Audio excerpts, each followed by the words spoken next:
Hello again. This video I will go over how to conduct a search in the ProQuest database and finding journal articles in the ERIC database. So the first thing that you need to do is go to the drop-down menu here on New and Current Students. Click on that and then drop down and click on Library. And in an earlier video, I think I told you to click on this drop-down menu and click on Education, but look what happens when I click on Education. I get a screen that's this, and that's not what we want. That's not a good screen, so I have to contact William Woods University and have them fix that. But there's another way to get to the education database. Just scroll down to the bottom of your screen and click on Databases, A to Z. And here are all of the databases, and you want to click down or scroll down and click on Education.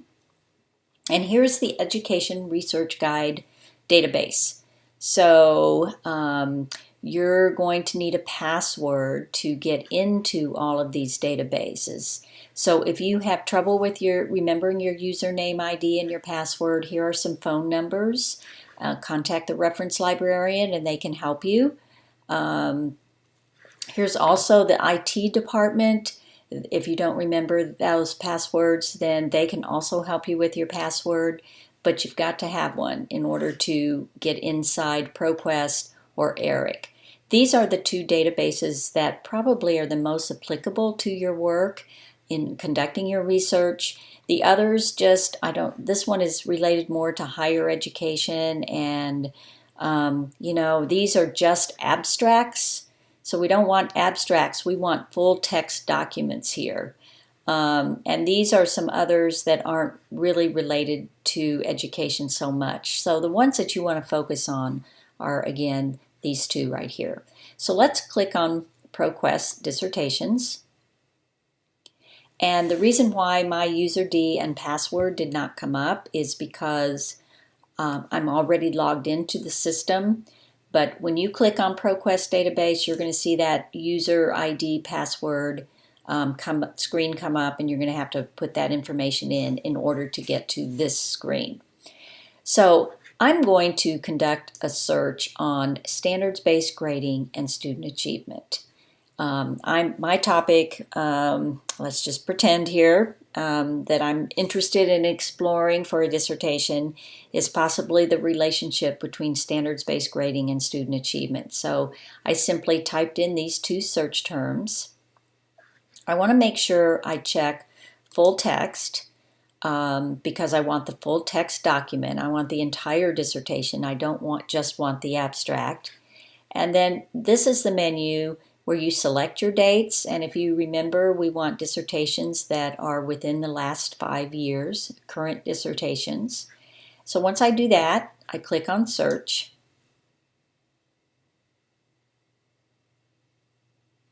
And I come up with 11,636 results, which I'm not going to have time to look at all of those results.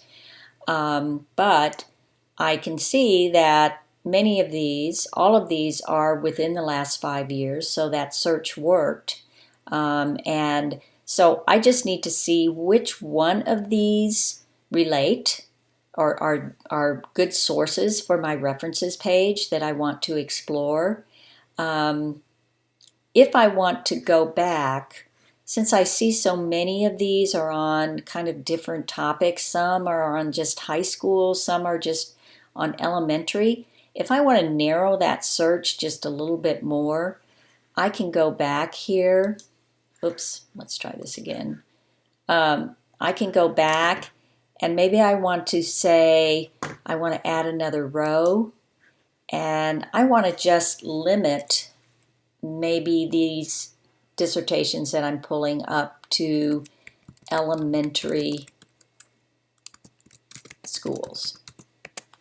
So in your dissertation, you don't have to study all of K-12. You can narrow your topic. If you're interested in elementary setting only or high school setting only, then those are the dissertations that you want to read about. So I've narrowed my search even more. And let's see, I'll just do a search and see how many results I get with that.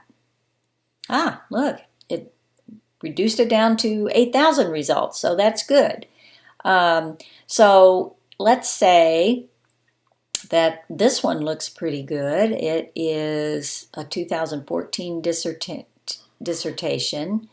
and it's about grade retention rates, impact of standards-based grading as compared to a traditional grading system in 3rd and 5th grades. So I know that's related to my topic of elementary. So I go to Abstract and Details. And my way to start reviewing this, no thank you, ProQuest. I don't want to give you feedback right now. I want to start with reading the abstract.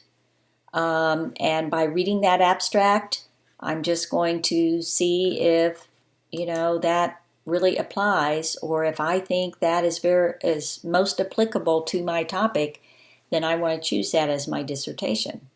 So what I can do is, for you, if you were interested in that, you would click Download PDF. I can't download it right now. I'll just get a circle here. My download feature is not working, and so I've got to tick it into the help desk to figure out why it isn't, but it should work for you. So you want to, if you go to the trouble of getting this dissertation, you definitely want to download it and organize it in an electronic file of some sort. But I'm not going to have success downloading it. However, a really neat feature about this is, we are worried about using the correct APA on our references page. So if you click Cite, wonderful magic happens, and here is the dissertation in APA format, the way that ProQuest sees it. You have to be careful, though. Sometimes when you click on the Cite button and they list the citation for a particular journal article or a dissertation, it's not in the correct APA style. It may be close, but there may be something that's just not quite right. And what you're looking for is 6th edition APA. When I look at this looks good. This is the way you cite a dissertation. I see italicized grade retention rates. I see lowercase letters here in the title of the dissertation, except for the first word of the dissertation, and here after the colon, that's a capital, so that's correct. So all of this looks good. So I would simply select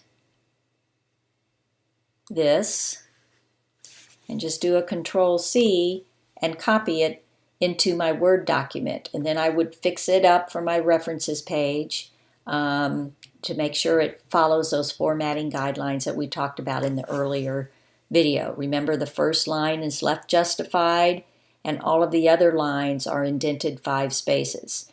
But what's not correct about this, that you'll have to fix when you copy and paste it on your references page, you'll need to double space each of these lines. So this is a handy dandy feature, and I hope you utilize it because it's wonderful. So that's how you get to the ProQuest database, and I'm going to go back and show you the ERIC database. I'm going to click on here, and again, I'm already logged in, so my user ID and password isn't going to show up, but I'm going to do the same here with standards-based grading. I'm going to put student achievement, and I'm going to narrow that search even more by putting in elementary schools or elementary school.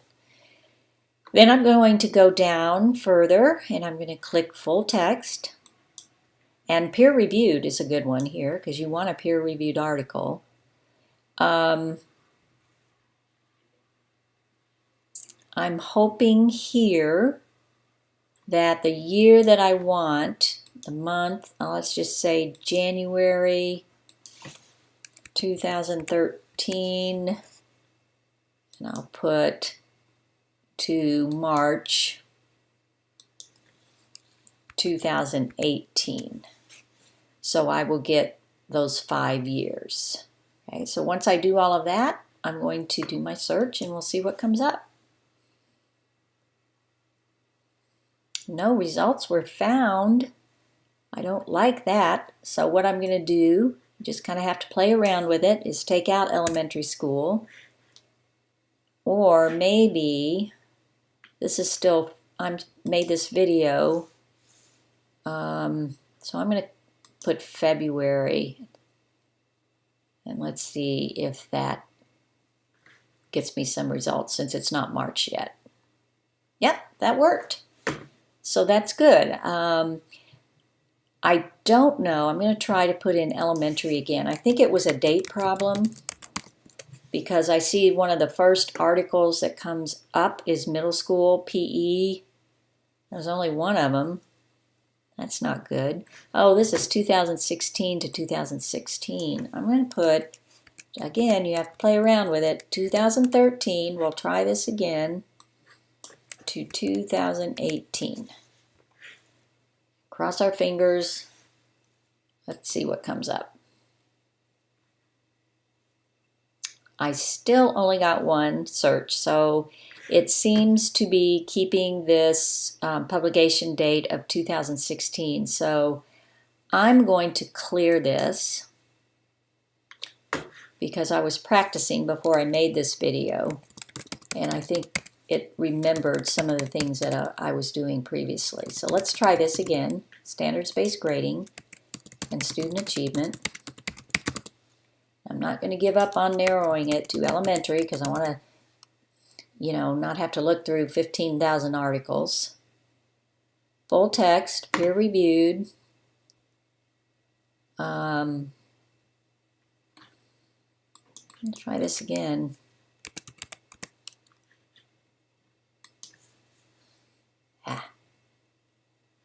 Well, that got me something really weird. It's all about music. Definitely. All right, let's see here. 2000. Try to put my topic in again. Thank you for your patience. It does take patience when you're doing these things. Let's see if we have better luck. There we go. And I get my lovely middle school article again. So I don't know what the deal is. I do have the right publication date in there. You play around with it and see if you're able to come up with some journal articles. I click on this, if that brings up anything. Oh, look at that. So I clicked on here, and that gave me 7 pages of results on standards-based grading. So that's great. And some good things popped up on this screen. So our patience paid off. So here is one on middle school PE. So I don't think I'll download that. That's not as applicable. This one looks good, but it's 2009. So for some reason it didn't pick up on my last 5 years, and it was probably user error on my part. I don't know.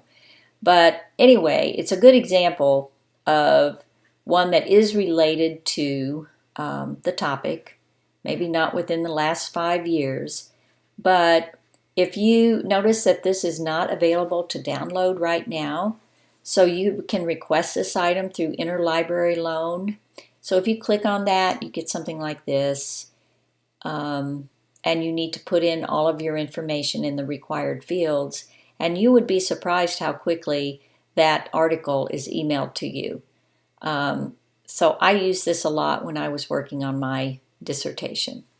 So we're not going to use that. I'm going to go back to my result list. I just wanted to point that out, that if you request an interlibrary loan, you very may well get it the next day or within the next 3 days. So here's some more articles. Again, it's 2009, but you'll just kind of have to check on those. Here's 2000, here's 2011. That's a little bit better. So just, again, play around with it and see what you can come up with in terms of, this is, I guess, 7 results that we got all together. And so that's about it for this. There aren't any additional pages. So that's the video on conducting searches. Thank you for your patience again, and I wish you a lot of luck. And we'll revisit this again in week 2, and hopefully between week 1 and week 2, you'll get some practice using these databases if you've not already practiced already. Thank you very much for your time and your patience. See you next time.